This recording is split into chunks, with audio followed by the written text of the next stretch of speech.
Are you happy in life? Yeah, actually happier than I've been in a really long time. Okay. Why do you say that?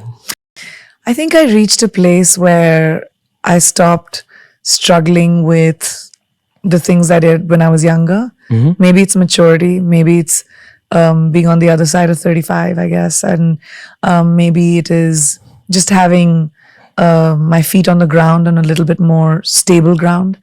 But I think I'm not running as fast as I was. I'm thinking about the steps I take. I'm in a really comfortable, content place when it comes to my life. And the choices that I'm making are mine and are not defined by other people or the validation that I probably needed when I was younger. So I think that's made me a little bit more happy and calm. Okay.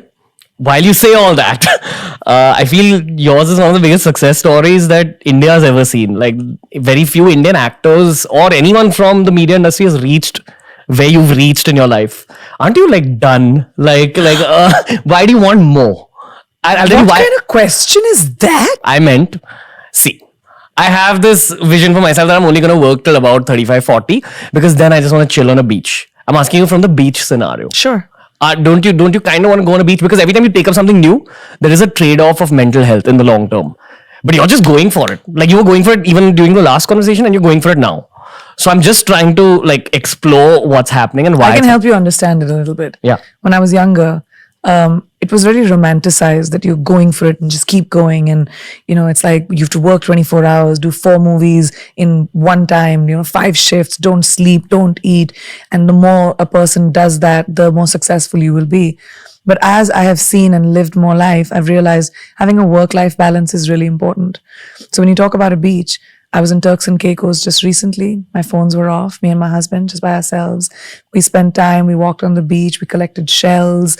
And then I came back feeling rejuvenated, feeling excited and really motivated to take my career forward. So this romanticization of work has to be tough and work has to be rough, and it's not. Work can be your companion. Work can be creative. Work can be something that gives you joy. And now I've reached a point where that work-life balance for me is most important. I will work on the 6 verticals that I'm working on, my business, my production, my book, my acting, whatever. But when I switch off, I'm with my family, I'm at home, I watch movies, I do whatever I want to do. So then when I come back to work the next day, I have the focus to be able to do even more things. So when you're talking about retiring at like 35, 40, sure, if you want to have a shack in Goa, it used to be my dream when I worked like that too. But I want to have a shack in Goa, not wear shoes, chappal pehen ke, have fish fry all day, and that's what I wanted to do. But as I realized that there's something, I love my job and I love being able to create in very different ways. I have the privilege to be in a position that not many have been in, and I've created that by myself. I don't want to give it up, and I don't want anyone to take it away from me. It's my legacy for my children and for the future generation that may not have even seen the potential of something like that for themselves. Why would I give it up? Again, I feel you're helping a younger version of yourself. Sure. Somewhere in some other universe. I like deep sea diving. Let's go. Okay. What you want to know about one of my favorite new hobbies? Yeah. It's watching really old episodes of Coffee with Karan and then seeing how everyone's trajectories were in life. Yeah. And my favorite episode, one of my favorites, was the one you did, I think, with Arjun Rampal in season 1. Oh my gosh. Even I don't even know what was I like then? You very different. How old must I? When was that season? 2004? Holy, wow. Would you like to know? Yeah. As a podcaster. Yeah. I want to know. I can't even. 2004. That means that's 1 year into me being an actor. Yeah. I feel you're even different from like 3 years ago because lots has happened in those 3 years. You're even more chill now. Yeah. Like I can feel that. Yeah. You were very like hyper kind of alpha when I last saw you in 2019. And in that episode, you're deeply professional and what's the word, conscientious? You were like that. Like you were very professional. I think Karan Johar said, hey, well done and all. And your response was, yeah, I'm just trying to do my best job, guys. It was kind of like that. And I was like, I was so nervous. I didn't know anything about the industry. I mean, the closest I had come to being in the business was taking a vacation to Bombay when I was 11 years old with my brother, and it was like, wow, Bombay. You know that park where they have the shoe and the Hanging garden. Yeah, hanging garden. I had photographs in the hanging gardens even now, and that was like going to the beach, was seeing the Queen's necklace. All of that was all I knew about Mumbai. The industry was terrifying to me, and I think that's probably why I reacted like that. It's a great message for young people, because lots of people idolize you now because of what you've done now, without understanding that it takes something as simple as that when you're beginning. Just be professional. Or just give yourself a break. It's okay. You just have to do the best you can. Survive, keep your head above water, and slowly you'll see you'll be walking on it. When did you realize that you're starting to become successful in life? It's a really tough question, because when I won my first pageant, which was Miss India, I was like, wow, I've won the world. I'm really successful.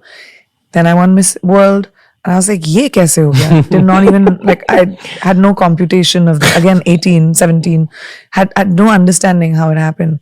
But what I did understand was the opportunity it gave me.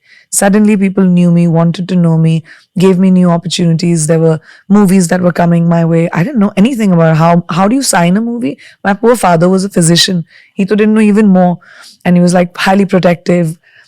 They gave up their practice. And for two working doctors who were very successful in Bareilly, and this is something I didn't even think about till I was like 30 years old, gave up everything to pursue my 19-year-old dream. My 19-year-old opportunities, that even. When someone sees your life the way you speak about it, there's a lot of blessings at like a lot Absolutely. of points. You believe in karma? Absolutely. You believe in reincarnation? I do. Do you think about what you did in your previous life to get this life now? I hope so. I do.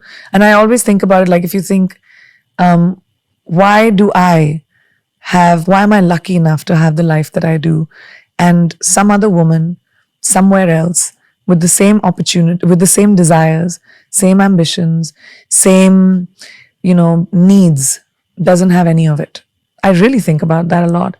It makes me feel like there must be something I did right. I wake up every day with a sense of gratitude, and I wake up every day with wanting to give back, whether that's with the person that is standing right next to me, or whether that is a life choice that I might make. But giving back, I think, is so crucial when it comes to being grateful. I'm highly grateful for everything that I have. And I do think that maybe I did something right, that I've been blessed with the opportunity of having the life, being born to the parents that I was, being able to have the opportunity of making my own choices, having agency in my own life. If you think about women around the world, so many don't have that. Their complete choices are made for themselves. But my parents told me, you have to have your opinion. What a privilege.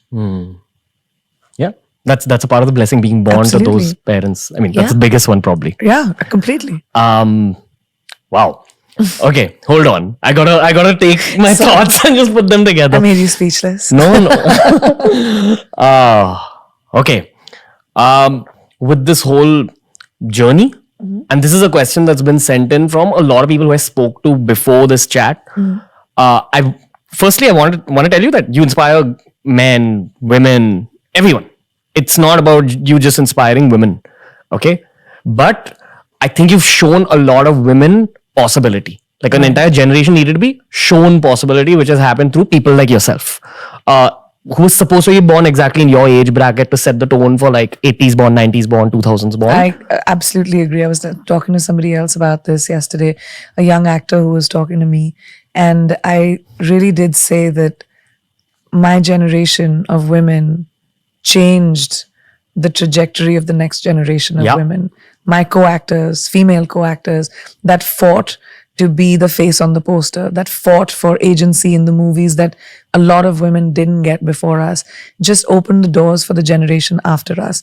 And I think not just for women, but people, our generation and every generation will always have a prototype that'll be better than us because we have changed the landscape, right? Yeah. And that's a huge responsibility on all of us. Like I remember Mary Kom being one of the first female-led films. Yeah. Now That so did- many films are That did female-led. commercially well Yeah. at that time. Yeah, I Yeah, remember. a mainstream. Yeah, female-led. mainstream female. And now there's so many female-led films. Like And that's the thing, like, that's another, sorry, not to put you on the spot, No, but no.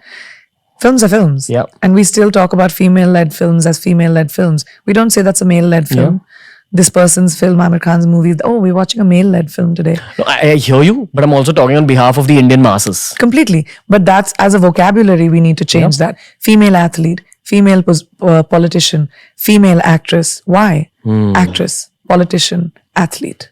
What is your message for? Okay, I'm going to ask you what's your message generally, and what's your message for girls? And I'm also going to give you a supplemental point and say that this is not the end of the Start podcast. one at a time.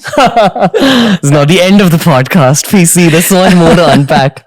But I actually do want to ask you a message for young, ambitious women out there.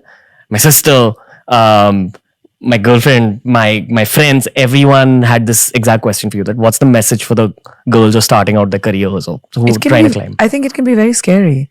You know, this generation of girls is fearless, and there's so many girls that take charge of their own lives, and they say, you know, I'm not going to fit into the cookie cutter mold that probably my mother did or my grandmother had to. And it's so, like, I have goosebumps right now just thinking about it. I meet so many young women who have changed the trajectory of their families because of the choices that they've made. I think my message would be that there's a lot of noise around us. Narratives. Yeah. And people that tell us to be a certain way, that people that tell us that, you know, I was talking the other day about someone that when I went to convent school, I had this thing called moral science, a subject called moral science, which taught me how, you know, women should be seen, not heard, the lengths of our skirts, how we should sit with our legs. There's so much that is being told to women that to be a good girl, you have to be a certain way. Good girls don't make history. You know what I mean? Bold girls make history. Bold people make history. So if you want to be the lead actor of your movie, which is your life, you've got to take choices that might be contrary to what you've heard. And that empowerment may or may not come from your parents, may or may not come from your family or boyfriend or whoever you're around. It comes from you.